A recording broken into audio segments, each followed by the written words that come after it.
Una semana bastante noticiosa, sin embargo, hay básicamente dos cosas globales para resaltar. La primera tiene que ver con el encuentro que cerró las últimas horas en Alaska entre los presidentes de Estados Unidos y de Rusia. Hablamos de Donald Trump y, por supuesto, de Vladimir Putin. De esto pudiéramos decir mucho o pudiéramos decir poco.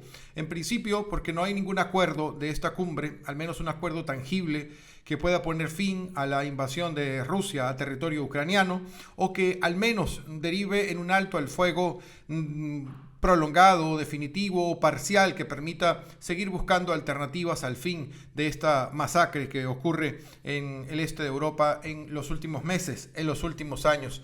Este encuentro, sin embargo, deja otras cosas, deja varias fotos. La primera es la foto que rompe con el aislamiento internacional de Vladimir Putin, ese que inició aquel febrero en el que decidió nuevamente con sus fuerzas, con sus tropas, invadir un país, en este caso Ucrania, un estado soberano que ha resistido en los últimos años utilizando distintos métodos y también contraatacando cuando en algún momento se ha presentado la posibilidad.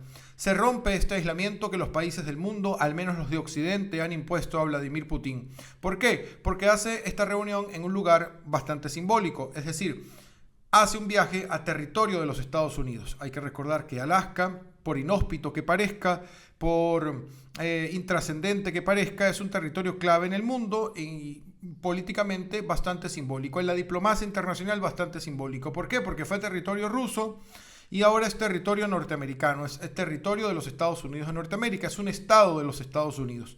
Entonces, esa máxima del aislamiento internacional encabezado por los Estados Unidos se rompe definitivamente cuando Donald Trump recibe en su territorio a Vladimir Putin.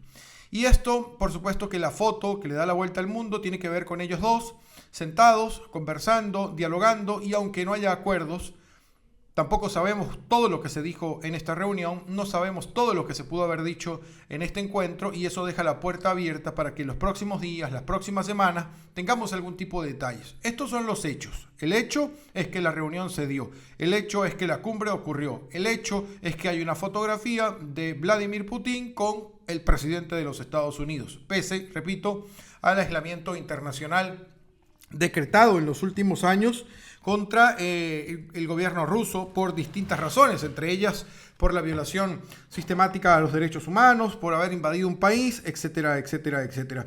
La fotografía final es esa imagen, ¿no? Ese video corto pero contundente del avión presidencial de Rusia abandonando el cielo de los Estados Unidos, escoltados por unos aviones caza de Norteamérica.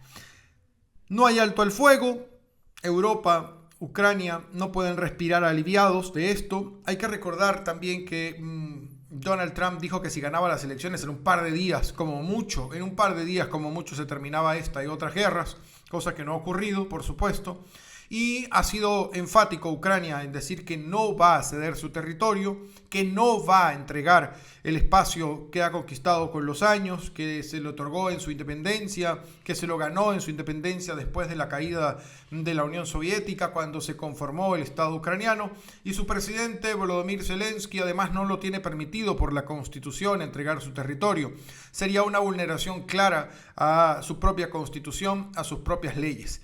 Europa no puede respirar, los países de Europa no pueden estar aliviados porque no saben ellos con qué va a salir en los próximos días el gobierno de Rusia después de esta victoria diplomática, sin duda alguna, victoria comunicacional, de haber salido de su cueva, de haber salido de su entorno, de haber roto el esquema de aislamiento internacional, repito, incorporándose a una mesa en la que nada más y nada menos estaba sentado el presidente de los Estados Unidos y con quien habló y con quien pareciera que va a seguir conversando sobre Ucrania y sobre, quién sabe, otros temas del mundo. Ese es un tema. El segundo que quería traer a esta mesa, por supuesto, tiene que ver con Colombia, tiene que ver con nuestro contexto, el contexto latinoamericano de violencia, de sangre, y es que se consumó el magnicidio de Miguel Uribe Turbay. Y digo se consumó porque hay que recordar que esto parcialmente comenzó el 7 de junio, cuando el precandidato a la presidencia de Colombia, Miguel Uribe Turbay, hacía, recuerden aquella imagen, un acto de campaña, de pre-campaña, en un barrio de Bogotá, en Fontibón, allí, junto a sus seguidores, y un jovencito apenas de 15 años sacó un arma y sin mucha vergüenza le disparó en la cabeza, le disparó en la pierna, le disparó en el cuello. Desde entonces Miguel Uribe Turbay pues se debatía entre la vida y la muerte, y el 11 de agosto murió. Murió en la Clínica Santa Fe, en la Fundación Santa Fe, y por eso la Fiscalía de Colombia ha elevado a nivel de magnicidio este. Y es el sexto, hay que decir, que ocurre desde 1980 en Colombia. No es una historia nueva, no es una consecuencia directa de lo que ocurre en los últimos años en Colombia con el fin del conflicto, entre comillas, que ya sabemos que de fin de conflicto no hay nada. Y también es una derrota importante para la sociedad, para el Estado y para el gobierno de Colombia, para el gobierno de Gustavo Petro, quien llegó al poder tratando, o con una promesa al menos, de alcanzar esa paz total, y esa paz total hoy pareciera estar más lejos que nunca. Y más lejos que nunca por varias cosas. Lo primero que hay que decir es que la tragedia de Miguel Uribe no comenzó el 7 de junio, no comenzó el 11 de agosto cuando finalmente pierde la vida. Comenzó quizás para él, que era un niño, en 1991, el 25 de enero de 1991. Esta historia tiene muchísimos años. ¿Por qué? Porque ese día él quedó huérfano, ese día asesinaron a su mamá. Su mamá era una periodista, su mamá era hija de un expresidente de Colombia, y haciendo trabajo periodístico, queriendo entrevistar a los actores del momento, creyó que iba a ir a una entrevista con personas de la guerrilla, con jefes guerrilleros, y finalmente cayó en una trampa y fue secuestrada por la mafia colombiana.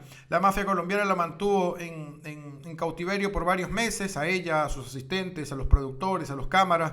Y en un operativo de rescate, ese 25 de enero de 1991, a Diana Turbay también la asesinaron. Así como el 7 de junio le dieron los tiros a su hijo, a ella le dieron un tiro o varios tiros en 1991, ese fatídico 25 de enero en el que ella pierde la vida. Y se repite una fotografía, se repite la foto de Miguel Uribe en 1991, consolando a su abuela, a su papá, y ahora es el hijo de Miguel Uribe el que aparece en la foto consolando a su mamá por la muerte, por su asesinato, por la muerte de él.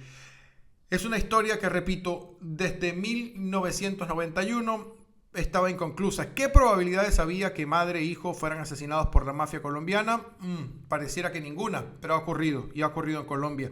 Por este magnicidio hay 6 personas detenidas. En principio, un adolescente, 15 años, quien disparó contra Miguel Uribe ese día, el 7 de junio, ¿no? Allí en Bogotá. Luego hay otros, por ejemplo, está Elder Arteaga, alias el Chipi o alias el Costeño, que fue quien se dio a la tarea de reclutar a este jovencito para que disparara contra Miguel Uribe. Luego hay una chica también muy joven, 19 años, pero para mala suerte de ella, mayor de edad, y se llama Catherine Andrea Martínez. Ella, en teoría, entregó el arma con la que se disparó a Miguel Uribe. Luego está William Fernando González, le dicen el Viejo, participó en todo el evento, ¿no? En toda la planificación de este evento. Y Carlos Mora González, que es un venezolano que también tiene nacionalidad colombiana, que fue uno de los choferes que participó ese día. Pero también, estos son los autores materiales quizás. Esta semana, el mismo día que murió Miguel Uribe, el Ministerio de la Defensa de Colombia confirmó la muerte en territorio venezolano, por cierto, de Zarco Aldínevar. Zarco es un guerrillero, hay que decir que fue parte o era parte de la Segunda Marquetalia, y también murió el 11 de agosto, o al menos el 11 de agosto supimos que había muerto en territorio venezolano. ¿Y por qué se le nombra a Zarco? Porque en teoría, según las investigaciones, este hombre sería el autor intelectual del asesinato de Miguel Uribe Turbay. Hay 2 hechos esta semana, y este último nos recuerda que pareciera que en América Latina, en Colombia, la paz, la política no es segura, no es un lugar seguro. No lo fue en 1980 y no lo fue en el año 2025. No lo fue cuando asesinaron a Carlos Galán, no lo fue cuando asesinaron a Pizarro, no lo fue ahora cuando asesinaron el día 7 de junio, esa tarde de Bogotá, a Miguel Uribe Turbay. Son 2 hechos para recordar esta semana, y sobre este último también hay que decir que el gobierno de Colombia, aunque pese mucho, creo, esto ya es una opinión, no son hechos, es una opinión, no tiene ni idea de quién ordenó el asesinato de Miguel Uribe Turbay. Hay una hipótesis de señalar a la segunda Marquetalia, que es la disidencia de la FARC. Sin embargo, no hay evidencias, al menos no han sido mostradas, pero pareciera que sigue siendo Colombia parte del mismo cuento de toda la vida, en el que las cosas pasan y luego no hay responsables o no hay interés de encontrar a los responsables. Sin duda, dos hechos esta semana que marcan la vida de la humanidad. Rusia, Ucrania, Estados Unidos en Alaska, allí y también en Colombia, en el asesinato de Miguel Uribe Turbay y todos los actos que se llevaron a cabo para honrar la memoria de este jovencito que nació en 1986, ni siquiera tenía 40 años y fue asesinado por la mafia en su intento de llegar a la presidencia de Colombia. Dos hechos que nos indican que seguimos al menos en el mismo cuento. Si usted llegó hasta aquí, le pido que se suscriba, que le dé me gusta, que comparta este video. Quizás otras personas estén interesadas en saber qué es lo que pasa y seguir enterándose de esto que al final es el mismo cuento.